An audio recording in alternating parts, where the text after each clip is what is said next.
بەناوی خوای گەورە سڵاوتان لەبێت بینەرانی بەڕێز و خۆشەویست دوای ئەوەی کە دوێنێ دادگای فیدراڵی بڕیاریدا یەکەمین دانیشتنی خولی پێنجەمی پەرلەمانی عێراق دانیشتنێکی دەستوری بووە. ئێستا مانۆڕی لایەنەکان بۆ پێکێنانی حکومەت و دیاریکردنی سەرۆکۆمار گەرموگورتر بووە. ئەم شەو لە بەرنامە ئەمڕۆ لەگەڵ بەڕێز دکتۆر یوسف محەممەد سەرۆکی پێشووی پەرلەمانی کوردستان و پەرلەمانتاری پێشووی عێراق تاوتوێی چەند پرسێکی گرنگ تایبەت بە دوا پێشدادەکانی پرۆسەی سیاسی عێراق وەروها دۆخی ناوخۆی هەرێمی کوردستانیش دەکەین. کاکتۆر بەخێر بە سوپاس ماوەدەمونتان. زۆر سوپاسان دەکەین. دکتۆریان سەرتا لەوە دەست پێ بکەین دەمەوێت سەرنجی باز بزانم لەبارەی دانیشتنەکەی دادگای فیدراڵی کە دوێنێ بەڕێوە چوو کە بڕیاریدا یەکەمین دانیشتنی خولی پێنجەمی پەرلەمانی عێراق وتی دانیشتنێکی دەستوریە. ئێستا و لایەنەکان پێشوازیان لێ کردووە. سەرنجی بەڕێزت چیەوە و پارتیشەوە کە پێشتر دەیوت دادگاکە دادگایەکی سیاسیە. ئەم بڕیارە پرسی پێکێنانی حکومەت و دیاریکردنی سەرۆکۆمار خێراتر دەکات؟ بەڵێ بەناوی خۆی بەخشندە و میهرەبان سڵاو لە ئێوە بینەرانی بەڕێزی پەیام. لە ڕاستیە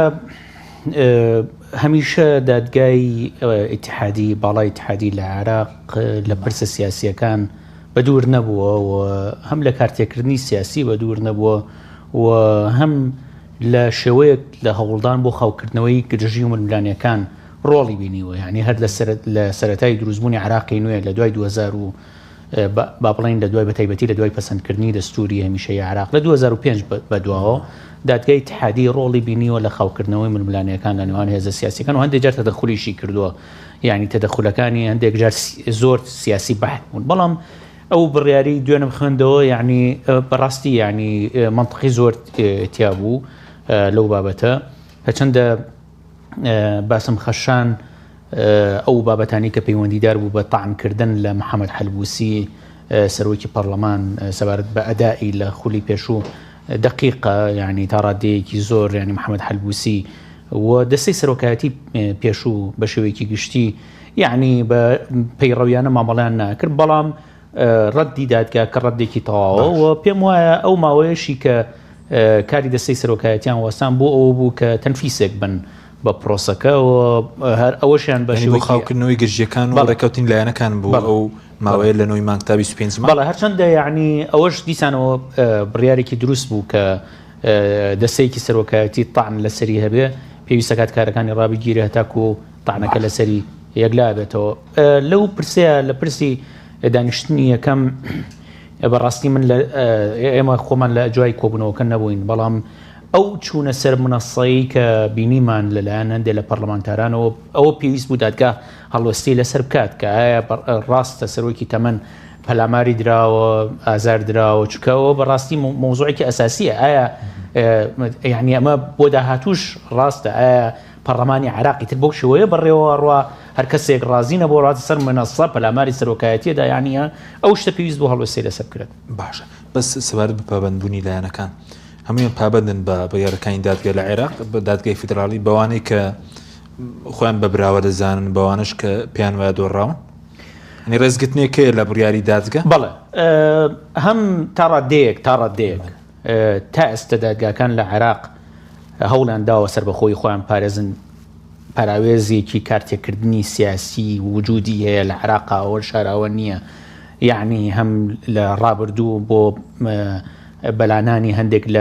لایەنە سیاسیەکان و ڕکەبەرەکان مەسەرەن مادەی 4 ڕەها بکرایەوە بۆ کەسێک وانە هەندێک کارتێکردنی سیاسی هەیە لەسەر دادگاکان. بەڵام سەرباری هەموو ئەمانە تا ڕادەیەکی زۆر دادگاکان توانیانە سەر بەخۆی خۆیان پارێزن و لە عێراقیش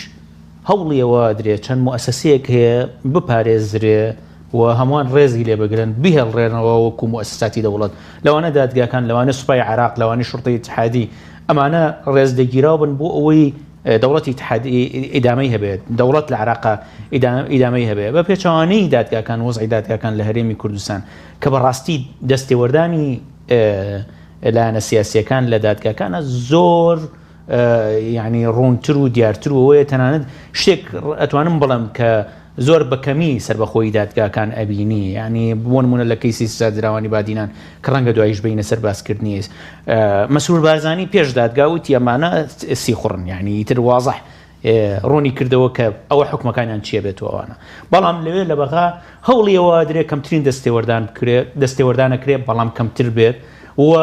دادگاش کە بڕیارێکیدا هەمووان ڕێزی لێ بگرن باشە ئەی سەرنجی بەڕێزت لەو لێکترازانەی کە لە نێوان پارتی وشێتیاتە ئاراوە لە یەکەم دانیشتنەوە کە تاکو ئێستش بەردەوامە و ئەوەی کێستا ڕوو دەدات لە نێوانیان بەڕێز چۆن تەفسیری دەکەی لەسەر یەکەم دانیشتن و لەسەر ناکۆکیان لەسەر مەسەلەی سەر و کۆماریش کە تا ئێستا بەردەوامە ڕەنگ لە دەرهاوشتی لەسەر کوردستانیش هەبێت لە ڕاستیە یەکێتی و پارتی هەر ئێستا نییە کە ناکۆکن ینی بە بەردەوامی ناکۆکیان هەبووە لە دوای 2023 کە ئەچنە بەغا و تەنان لە ناوچە جەناکۆکەکان بە بەردەوامی پارتی و یەکێتی ناکۆکیان هەبووە و بەرژەوەندیە حزبیەکانیان پێش بەرژەوەندیە نیشتیمانیەکان خستووە ینی مزەکراتی هەندێک لەو ئەفسەرانی سوپای ئەمریکا خوێنیتەوە کە لە دوای ڕزگارکردنی عێراق هاتوونەتە ناوچە جەناکۆکەکان بەڕوونیەوە بۆ دەرەکەوێت کە چۆن مەسەرەن پارتی شکاتی لە یەکێتی کردووە لە منطقەی کەرکووک و دژی یەکێتی بۆ یەکێتی بە هەمان شێوە لە منطقەی مووسڵ ئەوانەوە لە بەغاش بە هەمان شێوە بەڵام لەسەر پۆستەکان تا 2018 لە بەغات جۆرێک لە لێک تێگەیشتن هەبوو لە نێوان پارتی و یەکێتی سەبارەت بە پۆستی سەرۆک کۆمار و پۆستەکانی تر دابشکردنی پۆستەکانی تر کە بەشێکی بۆ ڕێککەوتنی خواڵێخۆش و مامجلال و کاک مەسعود دەگەڕێتەوە لە ماوەی ڕابردوو و دوایی ڕێککەوتنی استراتیژی لە نێوان پارتی و یەکێتی لە 2018 ئەوە کۆتایی پێهاتوە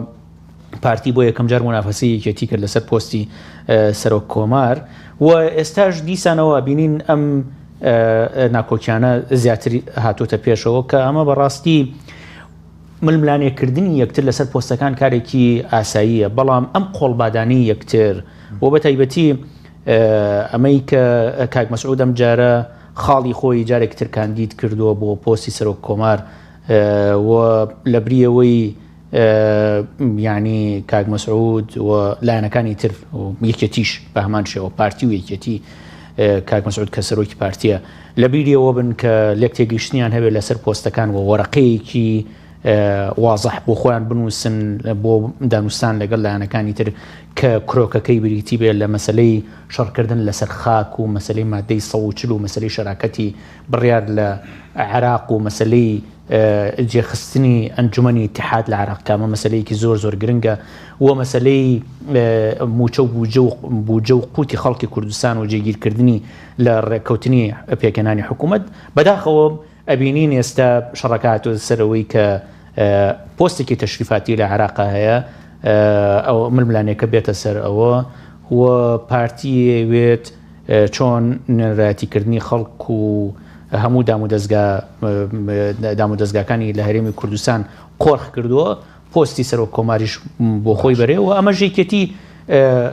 یەکێتیش ململانەیە کات لەو بابەتە باشە بەس پێت وایە وەکو ئەو بەرکەوتەی کووردە بەزلە ناو کووردە سەرۆک کۆمار پشکی یەکێتی یاخود پارتیە چکە پارتیەکانیش دەڵێن ئێمە زۆرترین دەنگمان هێناوە بۆ نمونە 30 کورسی پارلەمانی عێراق لە بەرامبەر یەکێتی 18 بۆ 19 کورسیە بە مافی خۆمانی دەزانین پێ دوای پشکی کێوە نامێ بچمە تەفاسیری ئەو بابەتە ئەو بابەتە پەیوەندیدارە بە پەیوەندی نێوان پارتی و یەکێتی بەڵام هەمیشە کە پۆستی سەرۆک کۆمار لای یەکێتی بووە ئەوە نەبووە کە مەسەرەن پارتی پۆستی نەبێت ینی مەسەرەن خێرێک بێت لە بینیانە پارتی بەرامبەر بە یەکێتی کردوێ یا یەکێتی بەرامبەر بە پارتی کردوێ یەکێتی پۆستی سەرۆک کۆماری بردووە لە بەرامبەرە پارتی پۆستەکانی جێگری سەرۆکی حکوومەت جێگری سەرۆکی پەرلەمان وەزیرە سیادیەکان بە بەردەوامی لە حکوومەتەکانی عێراق بەر پارتی کەوتووە ینی پارتیش پۆستی بردووە ئەوە ینی باشتر وا بوو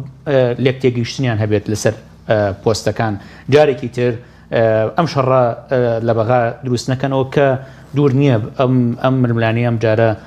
ئەگەر بەو شێوەیە بەردەوام بێت ئەگەر بەو شێوەیە بەردەوام بێت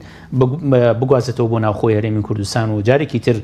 هەرێمی کوردستان دووچاری لێکترازام کاتەوە بەڵێ ینی پێشاتی مەترسیدار هەیە لەبارەوەی تاوەکۆشتی مانگ ئەگەر پارتی وشێتی نەگەونە ڕێکەوتن وەکو 2010 بە دوو پاڵی وراوچنە مەسەلەی سەرۆک کۆمار لە ناوخۆی کوردستان پێشاتە مەترسیدارەکە چییە کە زۆرەی بەڕێوەکو سیاسەکانی تر باس دەکەن کە دەرهاویشتەی دەبێت دەرهاویشتەکە چییە بڵێن سەر ناوخۆی کوردستانیش جگەلەوەی کە لە عێراقیش پێگەی هەرێم بڵێن پێگەی کورد لاوااستر دەبێت ئەزانی خۆی هەرێمی کوردستان هەر تا ئێستا سیمای دوویدارایی زۆر زەق پێوە دیارە تەنانەت ئێستا لە شوێنێتی دابشکردنی داهاتەکانیش سیمای دوویدارایی هەیە جاوەرە ئێستا لەسەر یعنی ئەوەی کە ئەم دوویدارەی یەک خست بوو پارتی یەکێتی یەک خستووە مەسلەی دابشکردنی پۆستەکانە لە هەرێمی کوردستان و لە بەغا ئەمە کێشەی بۆ دروست بێ بە دڵنیاییەوە مەسلەی یەک پارچەیی خاکی هەرێمی کوردستانی یەکێکە بێت لە ئەگەرەکان کە دووبارە دووچاری کێشە بێتەوە وەجارێکی تر بەرە و ئەو قۆناغە بڕۆینەوە کە هەرێمی کوردستان دابش ببێتەوە کە هیواداری وانە بێت بەڵام یعنی توندبوونەوەی ململانەکان لە نێوان پارتی و یەکێتی لەسەر پۆستەکان بە دڵنیاییەوە یەکێک لە دەرەنجامەکانی مەسلەی یەکگرتووی خاکی هەرێمی کوردستانە. باشە بە زەوەندی کە بەرە 4 ساڵێک لە بەغداد بووی خوێندنەوەت بۆ پێدوای کامیان زیاتر لەوەی زیکن پۆستەکە ببەنەوە ئەو کێبرکەی کە هەیە لە نێوان بەرهەم ساڵحۆشەر زێباریە لە شەقامی عێراقی لایلانەکانی پارتی بەو ڕێکەوتنەگەڵ هەلبووسی و بڵێن سەدراکردوێتی سەر و کۆماری پێدوای مسۆگەر کردەبێ لە ڕاستیە خۆی ئەو ڕێککەوتنە هاتوتەکایەوە معادلەکانی کەمێک گۆڕیەوە گەردە معادلەکان لە چاو 2010 گۆڕانکاری کەوتویان بەسەرا نەهاتوە تەنانەت کورسەکانی پارتیش گۆڕانکاری کەوتوی بەسەرا نەهاتوە ڕاستە چەند کورسیەک زیان کردو بەڵام پارتی لە خولی پێشوش لە ناو پێکاتەکان و تەنان لە ناو لیستەکانی تری عێراق هەندێک کورسی هێناوە یعنی تقریبا نزیکە لەم کورسیانی ئێستای و بە هەمان شێوە کاندیدەکانی پارتیش دیسانەوە و شێوەی جاری پێش و کاندید دڵخوازی خەڵک نین و دڵخوازی هێزە سیاسیەکانی عێراق نین و پارتی ئەم جارە کەوتوتە هەڵەیەکی ترەوە کە کاتێک بەڕێز و شارزێباری کاندید کردووە بۆ پۆستی سەر و کۆمار کە ئەسڵەن دەستوریەن لە ڕووی دەستوریەوە شایستە نییە بۆ ئەوەی کە کاندید بێت چونکە من ئەمڕۆ تویتێکیشم کرد مادەی 68 پێم وابێت ئەگەر بەهڵە نەچوو بێتم فەقەرەی سێهەمی ئەڵێ پێویستە کات شایەتی بۆ بدرێ لە دەستپاکی و عەدالەت و نیشتیمان پەروەری باشە ئەم بەڕێزە لە خولی پێشووتری ئەنجومەنی نوێنەرانی عێراق سەحبی سقی لێکراوە لەسەر گەندەڵی یعنی تۆمەتەکەی گەندەڵی بووە تۆمەتەکەی بەهادەردانی زامان بەڵام ئەوە لە باسی دادگا ناکە ئەو مادەی دەستور بۆ سەر و کۆمار باسی دادگا ناکات لە دادگایەک لاکرابێتەوە ئەڵێ پێویستە کات شایەتی بۆ درابێ لە دەستپاکی ئەمە ڕێک پێچەوانەکەی شایەتی بۆ دراوە یعنی خۆ ئەنجومەنی نوێنەرانی عێراق کەم نییە ئەنجومەنی نوێنەرانی عێراق باڵاترین دەسەڵاتی ڕقابی لە عێراق یعنی مەسەلەن لە ئەمریکا کۆنگرێس محاکەمەی ڕئیسەکە بۆیە وەکو محاکەمە جە بۆیە ئەو دەست پێکێشانەوەی ئەنجومەنی نوێنەرانی عێراق شایەتێکی واضحی پێ ئەگەر کاندیدێکی تر بە لە پارتی چانسی زیاتر دەبوو یاگەری برد بڵێن ڕەنگە ئێستا شەر ئایا چانسی زۆر نییە لەبەر ئەو ڕێکەوتنێکە کراوە ئەو 180 کورسی کە مسۆگەرە پارتی بێت سەر کۆمار ئێستا یعنی ئەوەی کە پارتی ڕەنگە چانسی هەبێت بۆ وەرگرتنی ئەو پۆستە بریتە لەو ڕێککەوتنی کە ماوەیەکی زۆرە تەوان ئیشی لەسەرەکرێت ئەو ڕێککەوتنی نێوان بارزانی و هەلبووسی و سەدر بە دروستی لە کاتی تێپەڕاندنی یاسای هەڵبژاردننی ئەنجومەنی نوێنەرانی عێراقەوە ئەمە کاری لەسەرەکرێ و یاسای هەڵبژاردننی ئەنجومەنی نوێنەرانی عێراق تا ڕادەیەکی زۆر بەدڵخوازی ئەم سێ هێزە لەناو ئەنجومەنی نوێنەران تێپەڕێنرا چونکە ئەم سێ هێزە دەستەی سەرۆکایەتیان پێکهێنا دەستەی سەرۆکایەتی ئەنجومەنی نوێنەرانی عێراقی پێشوو کۆمەڵی ئێستا و ئەم سێ هێزە دەستەی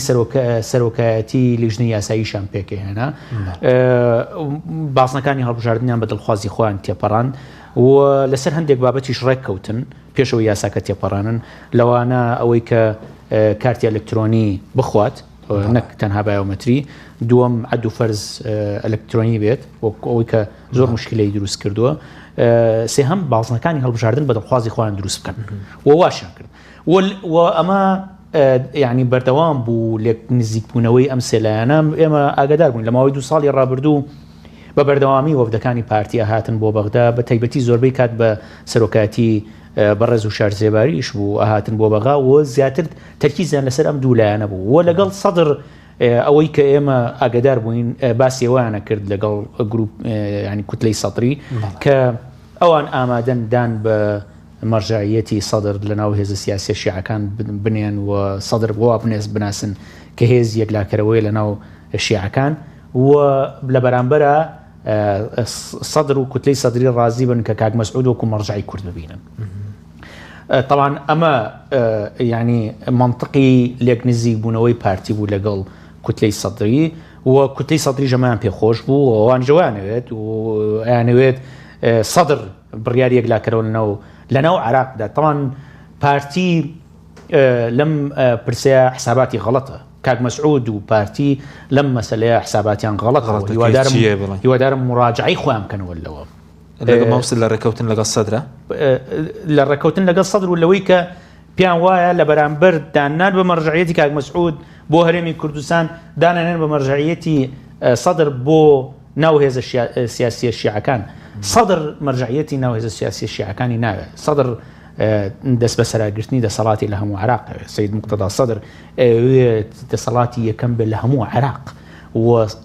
باکگراوندێکی عەرەبی مەذهبی هەیە. ینی بەلامەوە سەیرە یەکێک ئەو هینە مەسیرە تائیفیەی لە ناو ئەنجومەنی نوێنەرانی عێراق و یەکەم دانیشتنی ئەم جارەی ئەنجومەنی نوێنەرانی عێراقا بینی بە و دڵی خوڕپەی نەکرد بێ. ینی سەدر تەنها ئەوەی ناوێت ینی قسە یەکلاکەوەی لەناو هێزە سیاسی شیعەکان بێ بەڵکو ئەوێت قسە یەکلاکەوەی لە هەموو عێراق ئەبێ بە باکگراوندێکی مرکزیەوە ینی دەوڵەتی مرکزی و ئەوانە بۆیە ینی ئەگەر غەڵەتەکە چییە بۆ زیانی بۆ کورد تۆ پێ دوایە بە هەڵەدا چوونێنی لە ئایندەدا پێشبینی دەکەین زیانەکە چییە گەر هەبێ ینی بزانی زۆری ناوترێ ئێستا بەڵام ینی بەهێزکردنی هێزێک هەرچەندە ئەمە ینی ڕێگاکە بۆ سەدر بە گوڵ ڕێژ نەکراوە بەڵکو کێشەی زۆر بۆتێتە پێش ئەوە ئاسان نییە بەڵام هەوڵیەوەدا و ینی ڕەنگە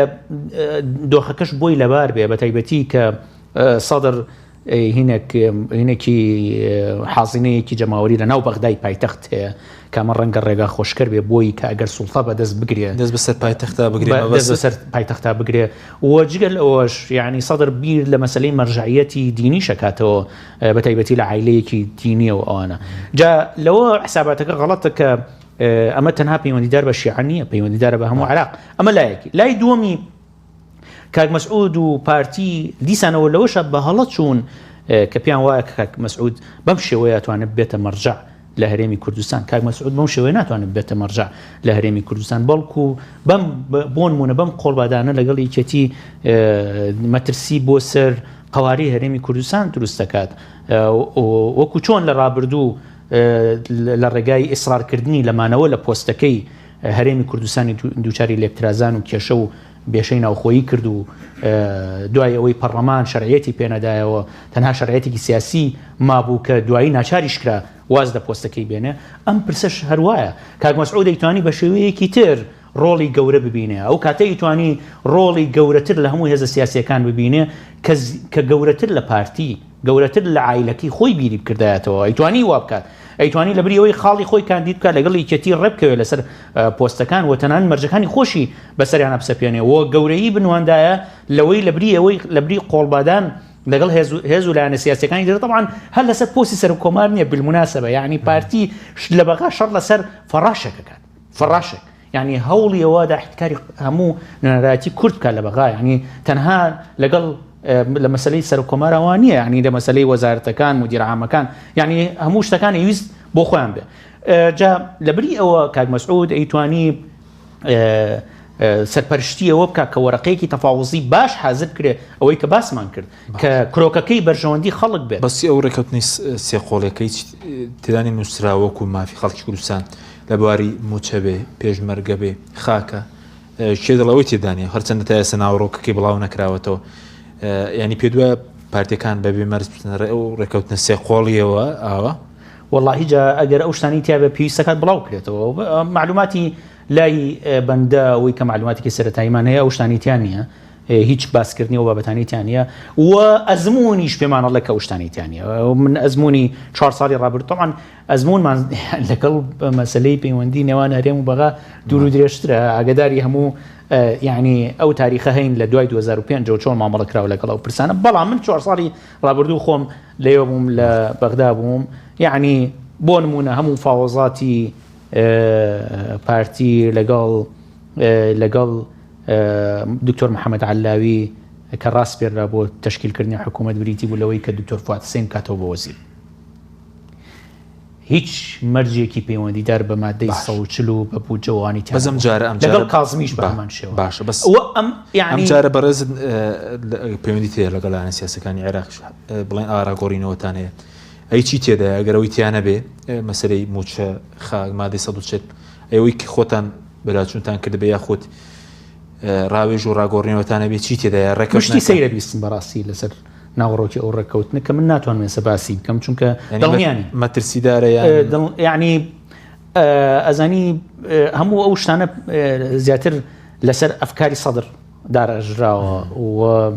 یعنی ئەمە گومانمان بۆ دروستەکە کە لە پایەوەی کە پۆستەکان بەدەست بهێنرێ هەموو مەرجەکانی سەدر قوبوڵ کرابێت لە بەرنامەی سیاسی. بەس مەترسی دروست دەبێت گەر سەدر بۆ نمونە ئێستا 73 کورسینەوە لە داهاتوودا دەسەڵات بگرێتە دەست تێڕوانینی بۆ حکومەتی مەرکەزی یاخود ئەسڵەن سەدر دەبێت بە دیکتاتۆر کاریگەری هەبێ بۆ مەسەلەی پێشمەرگە نازانم هەرێمی کوردستانە مەسەلەی نەوتە تێڕوانینیان نەگۆڕاوە دوایەوەی کەم ڕێکەوتنیان کردووە لەگەڵ پارتیە. ئەگەر تێڕوانینان گۆڕا بە پێویستەکە لەسەر ئاسی خطاب تێڕوانینان گۆڕابێ و ڕەنگ باتەوە بە خطابیانە و وەساوەتە سەرەوەی بەرنامەی حکوومەتەکە چیە بێ ئەو کاتە توانین تەقیمی کۆتایی بکەین. بەڵام باگراوندی ئەم هێزە سیر بکەین باگراوندێکی مرکزی خوازە باگراوندێکی پان عەرەبی مەزهەبیە کە ئەمە لە حاڵەتی دەسەڵاتگرتنە دەست هەوڵیەوە دات مرکز بەهێز بێ لە بەرامبەر هەرێم و لە بەرامبەر پارێزگاکان و من بە دووری نابێنم دوایەوەی کە ئەگەر ئەمە سەرکەوتوو بێت دوایی هەوڵیەوە بدەن کە دەستوریش گۆڕانکاری تیا بکەن مرکزیت بگەڕێنەوە لە خولی پێشوش ئەیانویستەوە بکەن بەڵام بەڵاستی ڕێگریمان لێ کرد لە چەند بەڵێ لە چەند ڕوویەکەوە یەکەم مەسەرەن ئەنویست مەسەرەن هەڵبژاردننی سەر و کۆمار بڕاتە ناو خەڵکەوە و نظامێکی ڕێئاسی یا شوبە ڕێئاسی لە عێراق بێتەکایەوە یعنی لەسەر داخوازی کوتلەی سەدری ئەنجومەنی پارێزگاکان لە عێراق سڕکران و ئەسڵەن دوای هەڵی وەشێنرانەوە و ئێستا محافزەکان بەتەنیاشن ینی ئەو لا مرکزیەتی لە دەستورە لاوازکردنیاندا و تەنانەت هەرێم هەڵبۆشێنزانی چۆنە دەسەڵاتی هەڵۆشانەوەی هەرێم پەیوەندی بە دەستورەوە هەیە کە ئەزانی کە لەوەیە وەساوەتە سەرەوەی کە خەڵکی هەرێمی کوردستان چەند دیفاع لەم قوارەیەکەن کامد دوای ڕەنگە بینە سەری ئەم وەزعی کە لە ناوخۆی هەرێمی کوردستان هەیە خەڵکی ناومێت کردووە لەم قوارەیە وەگەرنا ئەگەر خەڵک دیفاع لە قوارەکە بکات و ئەم قوارەیە لە قازانجی خەڵک دەستوریەوە لە ڕووی دەستورەوە ئەو کاتە دوو لەسەر سێ پارێزگاکە ئەتوانن نەقزی ئەو هین هەر تعدیل لێ بکەن کە پەیوەندیدار بە هەرێمەوە بەڵام یعنی ئەو کاتی کە تۆ لە ڕووی داراییەوە سەلاحەتەکانی هەرێمت بەرتەس کردەوە لە ڕووی بەشداری هەرێم لە سوڵتاتی اتحادی بەرتەسکە کردەوە لە ڕووی تەمسیلی دیبلۆماسیەوە بەرتەسکی کردەوە یعنی هەرێم خۆی بۆ خۆی لاواز بوو بەس ویستم یەک ئیزافەی تر بکەم ینی لە ئەزمموی خۆمان لە ماوەی ڕابردوو یعنی ئەوانیان ویست محکەمەی اتحادی بەپێی ینی محکەمەیەکی اتحادی دروستکەن ئەوەی کە فەقیهەکانیش ینی ئەندام بەڵێ لە ناو محکەمەکەیە کە ئەوە تەنانەت مەدەنی بوونی دەوڵەتەکەش قسەژێ پرسیارەوە. باشە بەس وەکو پێشبینی بۆ بەرنامەی کابینی یاخود لە 4 ساڵی داهاتوو پێشبینی ناکە ئەم جارە گەر حکومەتە زۆرینەکە پێک بهێنرێت پەیوەندیەکانی هەرێمی بەغدا باشتر بکرێن لەبەر ڕەنگ لایانی بەرپرسیار دیاتر بێت ڕوونتر بێت مەسەلەی نەو چارە سەر بکرێت یەکێکە لە سیناریۆکان یەکێکە لە ئەگەرەکان بەو شێوەیە بەڵام ئەوەی کە ئەزمونمانەیە ڕەنگە بەم شێوەیە بەردەوام بێ من لە قسەکان جەناب بدەن مەترسی گەورەمان هەیە لەسەر کۆی دەوڵەتی عێراق و دوایی شێوەیەک لە مەرکەزیەت دروست بێ لە عێراقا و ئەمە هەموو ئەو سەلاحەتانی کە پەیوەندیدار بە هەرێمیش لاوازی بکە ئەزانی لە ماوەی ڕابردووش خۆ پارتی کێشەی نەبووە لە بەغدا لە پۆستەکان بەڵام هەرێم کێشەیە بووە بۆیە ئەمە ئەوەمان پێڵەیە کە داهاتوو بەم شێوەیە بۆ عێراق داهاتوویەکی باش نییە و ڕۆڵی هەرێمیش لە ناو عێراقا دیسانەوە کێشە و گرفتی زۆر دێتە پێشەوە بۆ هەرێمی کوردستان و بۆ خەڵکی هەرێمی کوردستان. باشە بەس ئەو زۆرینەی کە باسی دەکەن پێی بهێندێت پێدوایە دەتوانرێت ئێستا قۆناغی یەکەم ئەو ڕێکەوتنە سێقۆڵە توانێن سەرۆکایەتی پەرلەمان یەکلا بکەنەوە دەتوانن ئەمە بۆ بڵێن بۆ سەرۆک کۆمار و سەرۆک وەزیرانش ئاوا بڕوات بەبێ چوارچێوەی هەمانگی شیعەکان. ئەزانی خۆی لە سیستمی دیموکراسی ئەم مەسەلەیە شتێکی زۆر احتیاطیە کە شتێکی زۆر ئاساییە کە حکوومەتی زۆرینە هەبێ و ئەوی تری کە زۆرینەی نێناوە بێتە معارەزە. بەڵام لە عێراقا ئەمە مشکلێکی گەورەیە. بۆچی مشکلێکی گەورەیە؟ چونکە یعنی مەسەلەن ئەوەی کە پەیوەندیدارە بە هەرێم یعنی ئێستا بێتە نەریت حکوومەتی زۆرینە دروست بکرێ کامە پارتی ئەم هەڵەیی کرد ئێستا بۆتە بەشێک لەم پرسە لە داهاتووە ئەتوان بێ کورد حکوومەت دروست بکەن و کورد بەشدار نەبێت لە حکوومەتە. حکوومەت توافقی باشە بۆ کورد بۆ مافەکانی لە ناو پەرلەمانیشا بڵین کێشەکە لە چیایە؟ کێشەکە لەوەی مؤسساتی اتحادی لە عێراقا بەتەواوەتی کۆتایی یعنی سەرپێ نەخراوە. یعنی مەسەلەن ئێستا ئەنجومەنی اتحاد لە عێراق سەرپێ نەخراوە یعنی دروست نەکراوە. ئەنجومەنی اتحاد کە فولتەرێک بێت بۆ ئەوەی کە زۆرینە بەتەواوەتی نەتوانێت هەموو بڕیارەکان دەربکە و ئەمە یعنی یەکێکە لە نوقسان ئەتوانم بڵێم تەنها سیستمی فدرالی لە هەموو جیهان یعنی سیستمی فدرالی دیموکراسی لە هەموو جیهان کە مەجلیسی اتحادی نەبێ ئەسڵان فدرالی یەکێک لە ڕەکیزەکانی بریتە لە بوونی دوو مەجلیس بۆ ئەوەی زۆرینە نەتوانێت هەموو شتێک کە لە ناو پەرلەمان ئەوێت تێیپەڕێنە. بۆیە پەنابردن بۆ حکوومەتی زۆرینە لە عێراق ئەمە لایەکێتی کە پەیوەندیدارە بە مؤسساتی اتحادی و ئەنجومەنی اتحادوانە. لاکەی تری پەیوەندیدارە بەوەی کە عێراق نەڕسکاوە یعنی هێزێکی سیاسی ئەگەر کۆنتترۆلی دەستگاکانی حکوومەت بکات هەمووی بکات ئەتوانێت هێزەکانی تر بەلاوە بنێەوە هێزەکانی تر بەدەر بنێ. بەڵام من نیش ئەزانم ئەمە مەساوی هەیە مەساوی هەیە کە هەموو بەشدارە بن لە حکوومەتەوە هەموو بەشدارە بن لە کێکەکەەوە هەمووی خەریکی دابشکردنی کێکەکە ئەبێ. بەڵام ناکرێت لە هەمان کات شەمەترسیەکانی ڕەچاو نەکەین کە کۆنتترۆلکردنی کۆی مؤسساتەکان لە عێراقا وا ئەکات هێزێکی سیاسی بتوانێت هەموو هێزەکانی تر بەلاوە بنێ. باشە بەس ئێستا بڵین زۆرێک لە مەترسی ئەمنی دروست بوو دوای ئەو ڕێکەوتنە سێقۆڵێ لەسەر بۆ نووسونەکان بردومانی ماڵی حەلبوسی هەبوو لە بەغداد بامانجکردنی بارەکەکانیان هەبوو. ئەمە ترسیە بۆ کوردستانی چاوەڕێیە ینی ئەگەرێکی چاوەڕوان کراوە ئەو مەترسیانە دووبارە مەسلەی درۆنەکان و ئەو لە ڕووی ئەمنیەوە ئەمە شەر خۆی چاوەڕوان کراوە لە عێراق بە تایبەتی وڵانەی کە خۆیان بڵێن بە دۆڕاو ناو دەبرێن هێزیان هەیە. بەڵێ ئەو لایەنانەی وەکو چۆن لە ناوخۆی هەرێمی کوردستان دوو هێزی سیاسی هێزی چەکداریان هەیە و ململانیەکانیان هەمیشە مەترسیەوەی هەیە بێتەوەی پێکدادانی چەکداریش لە نێوانیانە بە هەمان شەوە لە عێراقی شوایە ئەو هێزانە هێزی چەکداریان هەیە ئەو حیزبە سیاسیانە هێزی چەکداریان هەیە و زۆر بە ئاسانی بە سەدریشەوە کە سەدریش هێزی چەکداری هەیە. ینی زۆر جار کە باس لە هێزی چەکدارەکرێت تەنها فتح و حەشت و ئەوانە بینرێ بەڵام سەدریش خۆی بۆ خۆی هێزی چەکداری هەیە. سەدر هەر لە بیدایەتی ئەم حکوومەتە ینی ئەم نظامە سیاسیە تازەیی عێراقەوە هێزی چەکداریە بووە بە ناوی جیاجیاوە. بۆیە دوور نییە ململانی سیاسەکانی عێراقیش بەرەو ئەوە بڕۆن کە بەرەو پێکدادانی چەکداری بکێشێەوە. لەمەیە حەلقی زەیف پێکاتەکان کە خۆیان بکەن بە تەرەف لە ململانیەکانی نێوان شیعە دوور نییە باجی سەرەکی ئەوان بیان. مەوەسط کوردیشە کورد و سونە کورد و سونە باسەکەی بدەن. بەڵێ باشە بەزوەکو پێشبینی خۆت ئەوەیە کە دوای سەدر لەگەڵ چوارچێوە مانگی شیعەکان ڕێک دەکەوێت یاخود هەر بەتەنیا لەگەڵ بارزانی و حەلبوسیە دەڕوا لەسەر و کۆمار و لە پێکێنانی حکوومەتیشە چونکە سەبازۆکێک کە سەدر ئەم شەو بڵین لە بەغدایە کۆبنەوەی دەبێت لەگەڵ لایەنەکانی تری شیعە. خەتابەکەی دوێنەی سەدر هەندێک تەراجعی پێوە دیارە و هەندێک مبەڕێنانەوەیە بۆ ئەو ئاڕاستەی کە لە پێشووتر گرتوێتە بەر یعنی نازانم ینی ئەزانی یەکێک لە کێشەکانی عێراق ئەوەیە کە بە تەواوەتی ناتوانانی پێشبینی سلوکی هێزە سیاسیەکان بکەیت لە هەمووی هێنتر کە ناتوانانی پێشبینی سلوکی بکەی سەدر ناتوانانی پێشبینی سلوکی بکەیت. ئەسڵەن هێزە سیاسی عێراقیەکان گیریان خواردبوو بەدەست سەدرەوە. مەسەلەن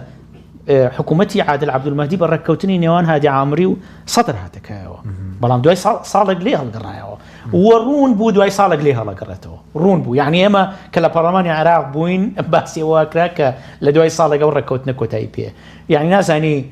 سەدر ینی یەکێک لە ئیشکالەکانی ئەو ڕێککەوتنی کە ئێستا کراوە ئەوەیە کە نازانی سبەی ڕۆژ چ قەرارەکەدا بۆیە ئەمە ناوخۆی عراق و لە هەمان کاتی شابێەوە لە بەرچاو بگرین کە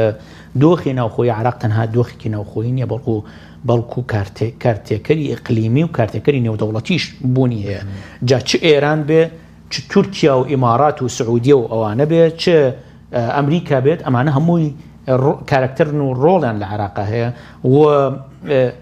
کارلەیەکی نێوان ئەم کارکتەرە ناوخۆییانە و کارکتەرە دەرەکیەکان کە بڕیاردەدەن لە داهاتوە چییە بێ بەڵام لە ئەم دوو ڕۆژەی ڕابردوو خطابی سەدر تەراجعی پێوەدارە خطابی مالیکی بەشدار نەبێ وایە تەنها جێوەی مالیکی بەشدار نەبێوانی ترکیشی واضح قسەکەی خۆی واضح کرد کە باسی حکوومەتی زۆرینی نەکردوێنێ باسی ئەوەکە کە تەنها یەک لایەن بەشدار نەبێت کە ئەویش مالیکیە ئەوە مش دیسانەوە پەیوەندی بەوە هەیە کە سەدر ئەوێت جێپەی خۆی قایم کە و ڕەنگە تەنها هێزێک کە لێی بترسێ داوا بێت لە عراقە پێی وابێ هێزێکە ماوەتەوە و بەتایبەتی شخصی مالیکی خۆشی و ئیتاڵی تەنسیقی ئەسڵ ناتوان دەستبەرداری مالیکی بن چونکە زۆربەی کورسیەکانی ئیتاڵی تەنسیقی پەیوەندی بە مالیکیەوە هەیە یانی زۆربەی کورسیەکانی ئیتاڵی تەنسیقی نوری مالیکی و حزبی داوایش باشە بۆیە ئیسمەوە لەوە کورتی کەمەوە کە خطابی ئیتاڵی تەنسیقی ئەمڕۆ خۆڕاگری و سەباتی پێوە دیارە خطابی سەدر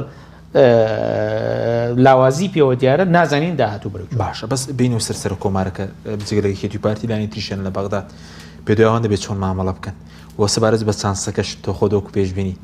هۆشارە جێباری چانسی زیاتر یاخود دکتۆر بەرەم یاخود ئەگەری لەتیف دکتۆر لەتیف ڕەشیدیش هەیە لە حاڵەتی سەباتی طبعا وەکو باسم کرد کاندیدکردنی وشار زێباری هێنی لەسەرە ینی کێشەی دەستوری هەیە و ئەمە کێشێت ئۆکیان بۆ نەکردووە ئەمە ئەڕاتە محکەمەی اتحادی و ڕاستی ئەگەر محکەمەی اتحادی بە شێوەیەکی قانونیانە بە دوور لە کارتێکردنی سیاسی بڕیار بدات طبعا من چاوەڕێ ناکەم دەستی سەرۆکایەتی پەرلەمان یعنی کاندیدکردنی وشار زێباری ڕەت بکاتەوە بەڵام ئەگەر محکەمەی اتحادی دەستوریانە و یاساییانە مامەڵە بکات وشار زێباری نابێت کاندید بێ بۆ سەر کۆمار نابێت کاندید بێت چونکە یعنی یەکێک لە دەقەس یعنی یەکێک لە مەرجە دیارەکانی دەستور بۆ سەر کۆماریتیان نییە لە دەستوران ناڵێ پێویستە کات سزانە درابێ بە بابەتێک یعنی لەلایەن محکەمەوە لەلایەن دادگاکانەوە سزانە درابێ بە بابەتێک کە پەیوەندیدار بێ بە مەسائلی نەزاهە و دەستپاکیەوە ئەڵێ پێویست کات شایەتی بۆ بدرێت کە دەستپاکە باش کە ڕێگەمە پێچوانێ بەڵام مەسەلەی چانسی وشار زێباری جگە لە مەسەلەی قانونیەکەی کە ئەوە باسمان کرد مەسەلەی محکەمەی اتحادی پەیوەندیدارە بە خۆڕاگری ئەو تەحالوفە سێقۆڵی کە هەیە ئەگەر ئەو تەحالوفە سێقۆڵی خۆڕاگر بێت چەندە باس لەوە کرێ لە ناو تەیاری سەدری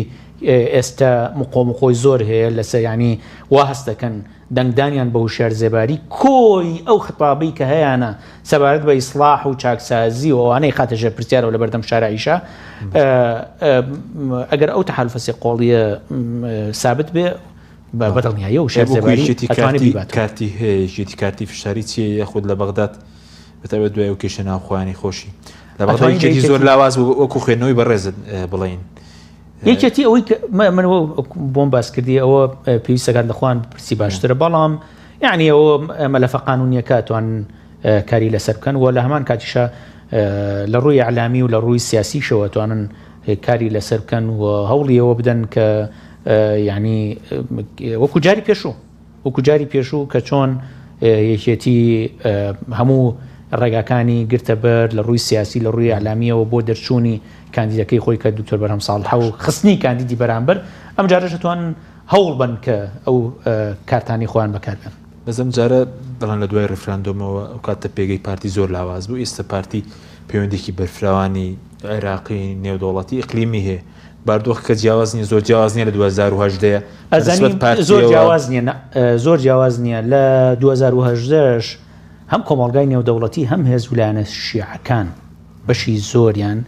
ئەویست پارتی بێتەوە ناو پرۆسی سیاسی لە عێراق و ئەو مەسلەی ڕێفراندۆمە کۆتایی پێبێت و بۆ ڕەنگەمە بەس کۆتایی شاتوە ڕێفراندۆمەکە مەسەلەی ڕێفراندۆمەکە لە کۆتایی پێهات سندێکی هەر دەڵێن تاپۆکەی و ماوە و زانی ئەو قسەی ڕێزم هەیە قسەی دۆڕاوەکانە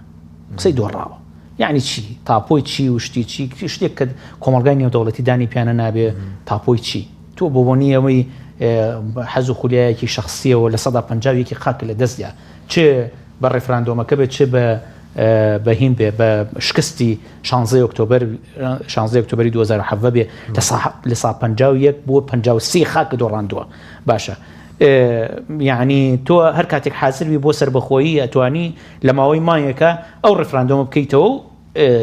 ئەعلانی سربەخۆیی خۆت بکەیت ئێستا سربەخۆین ئێمە هەرێمی کوردستان سربەخۆیە نەکەر سربەخۆنین وەزعی ئێستای هەرێمی کوردستان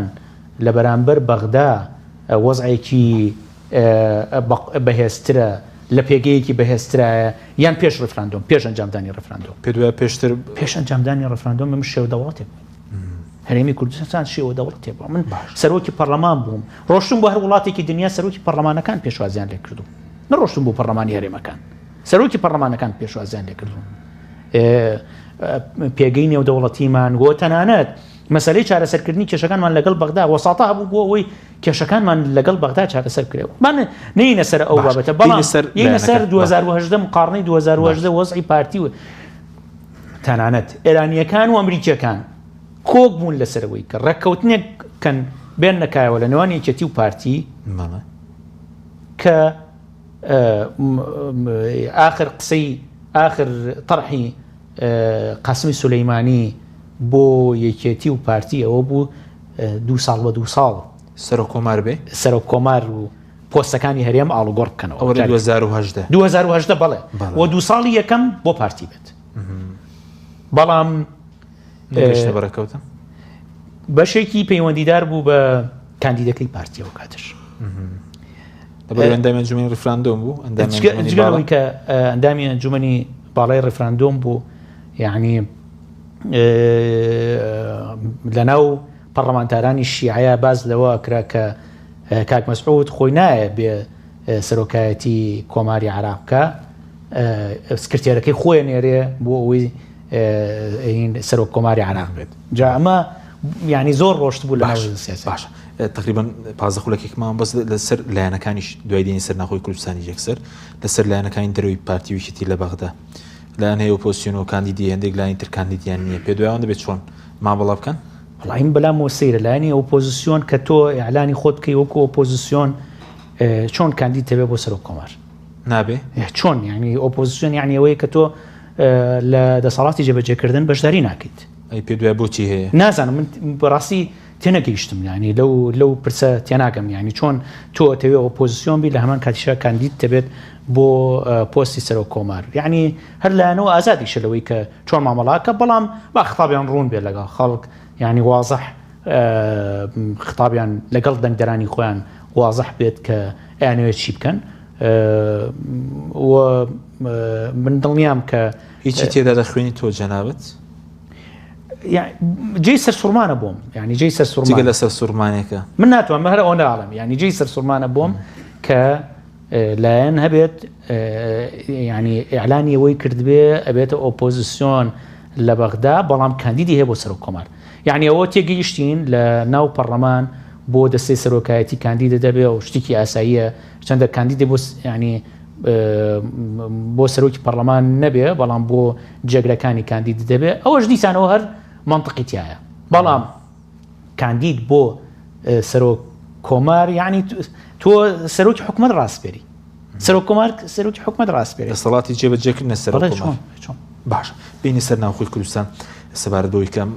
کێشانەی کە هەیە لەسەر سەرۆک کۆمار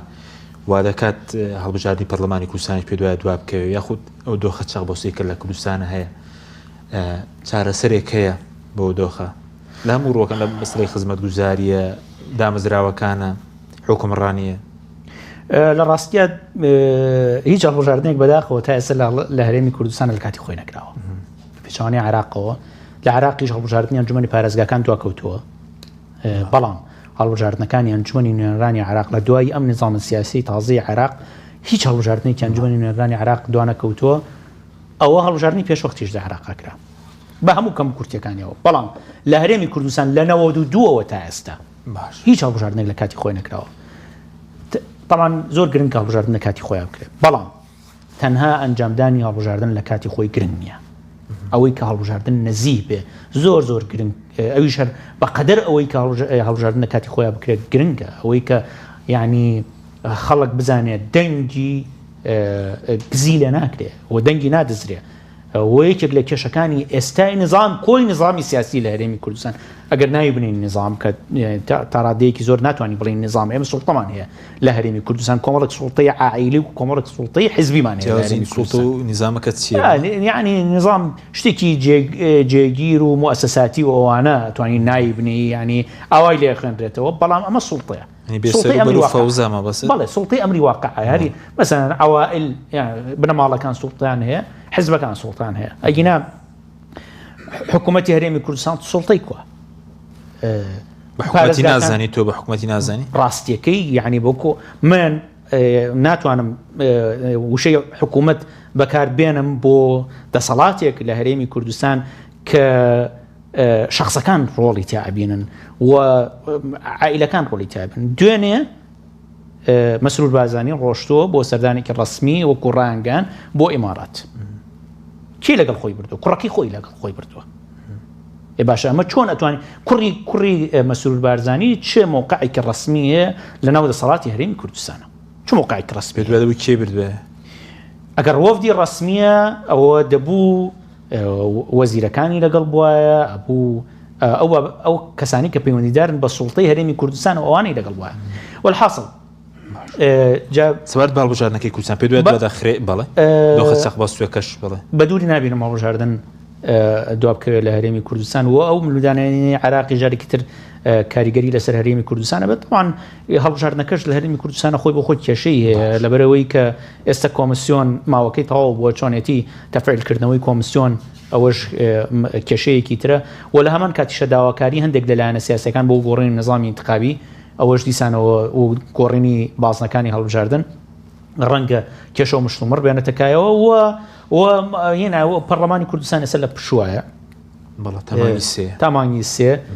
مانگی سێ کەی ئەتوانێت ئەو کێشانە چارەسەر بکات ینی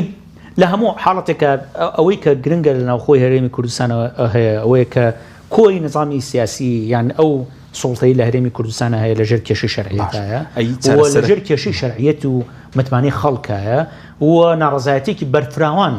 لە هەموو هەرێمی کوردستان هەیە و ئەوەشی دەلالەتە لە ناڕەزایەتی بەرفراوان لە ناوخۆی هەرێمی کوردستان ئەوەیە کە خەڵک یەتە سەرجادە بە هەزاران یەتە سەرجادە وەکو خۆپشاندانەکانی دوایی کە لە سلێمانی بینیمان وەکو ناڕەزایەتەکانی کە لە بادینان هەیە و تا ئێستم ژمارەیەک لە چالاکوان و ئازادی خواز و خەڵکە دەنگە ئازادەکان لە زیندانەکانی سوڵتەی هەرێمی کوردستانن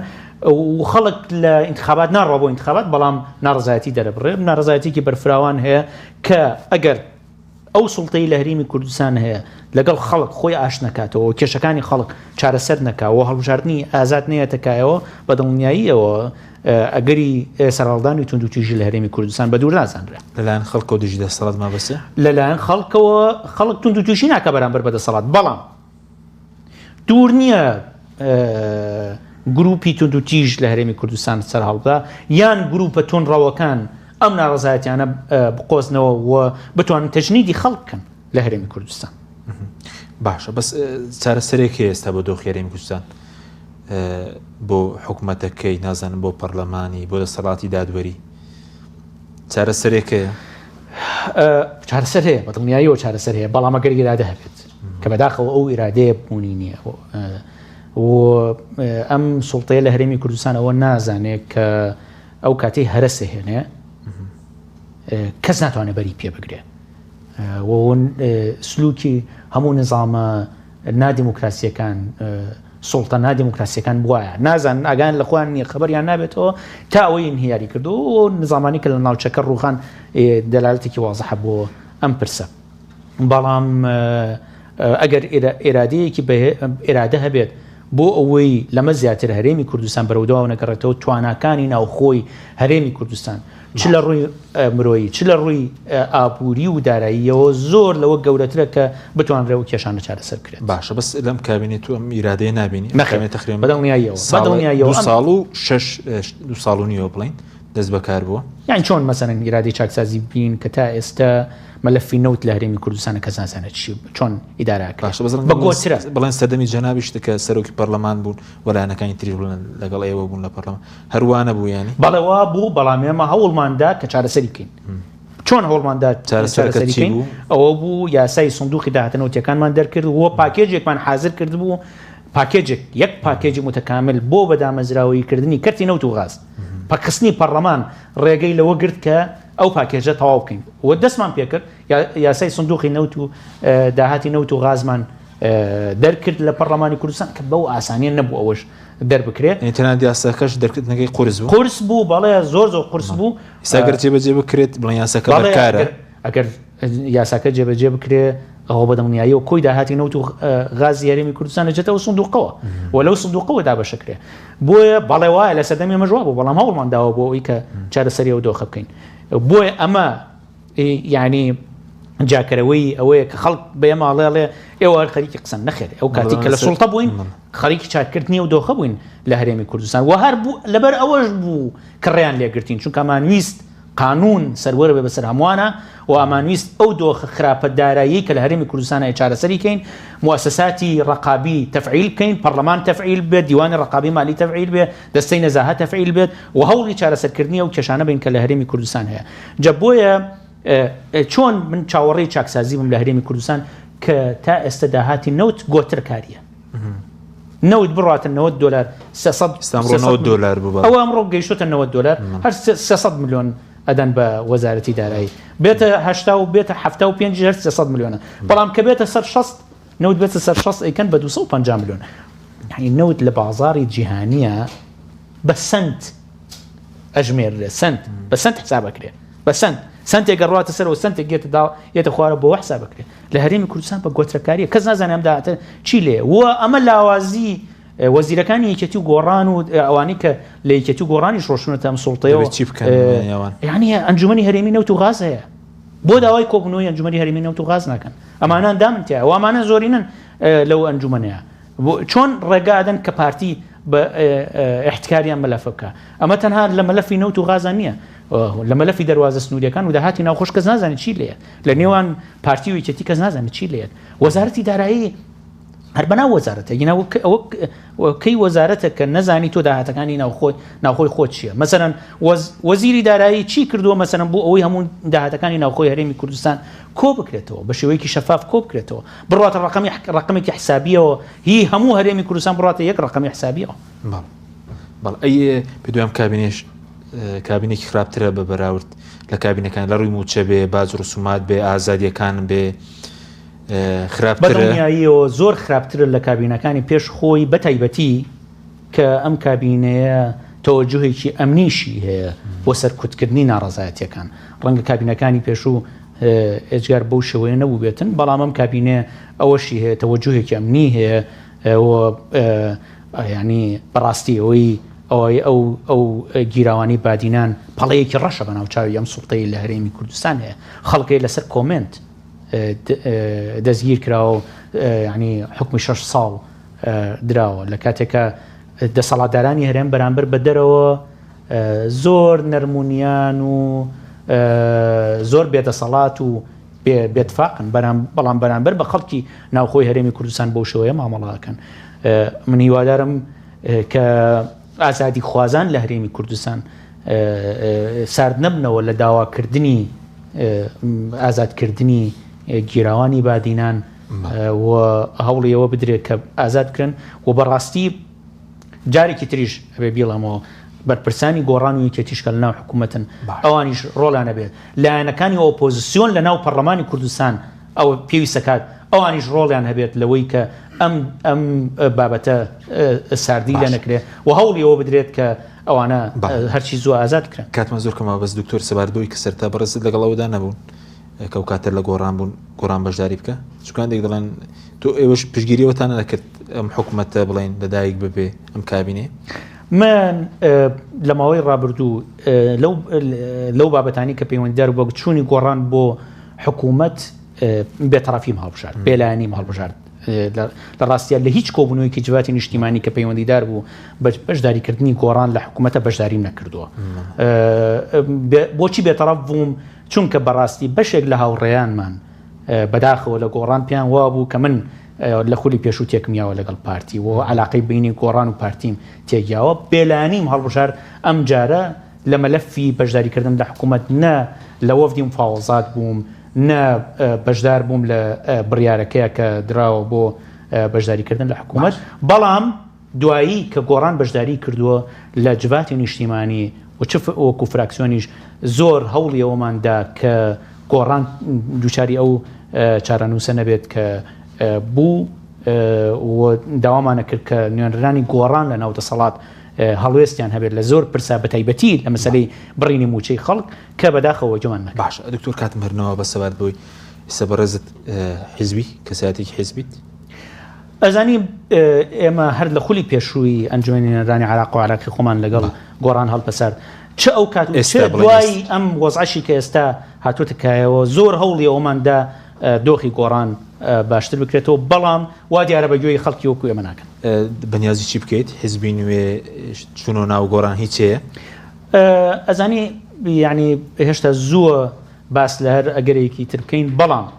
ئێمە پابەندین بە هەموو پرەنسیپانەی کە لە گۆڕان قەنەعەتمان پێی هەبووە بۆ کاری بۆکەین لە داهاتووش بەڵام ئێستا هۆتۆ وا دیارە کاتی بەرنامەکە کۆتایی پێهاتووە ناتوانین بە درێژی باس لەوە بکەین بەڵام وەکو چۆن پێش گۆڕان لە بزوتنەوەی هەتاکەی و لە ڕێگەی لە ڕێکخراوەکانی کۆمەڵگەی مەدەنی وەکو مامۆسایەکی زانکۆ کارمان کردووە لە پێناو سەروەرکردنی خەڵک و لە پێناو باشکردنی دۆخی هەرێمی کوردستان لە داهاتووش چۆن لە گۆڕان بەردەوام بووین لە ناو گۆڕان بێ لە دەرەوەی گۆڕان بێ ئەوە هەرگەری ناو چونە ناو گۆڕان شەرەیە پێم وابێت لە دوانێک میان لەسەر ئەو بابەتە لای من ئەو بابەتانە کۆتایی پێهات چونکە بەداخەوە شەر کۆتایی پێهاتویان بەڵێ حیزبی نوێ ئەزانی ناتوانم ئێستا باس لە هیچ ئەگەرێک بکەم لە دۆخی ئێستا. سپاس دەکەم زۆر سپاس بۆ بەڕێز دکتۆر یوسوف محەممەد سەرۆکی پێشووی پەرلەمانی کوردستان و پەرلەمانتاری پێشووی عێراق سپاس دەکەین. هەربژیت سپاس بۆ ئەوی بینەرانی بەڕێز سپاس بۆ ئەو کارانم تا بەرنامێکی دیکە خواتان لەگەڵ.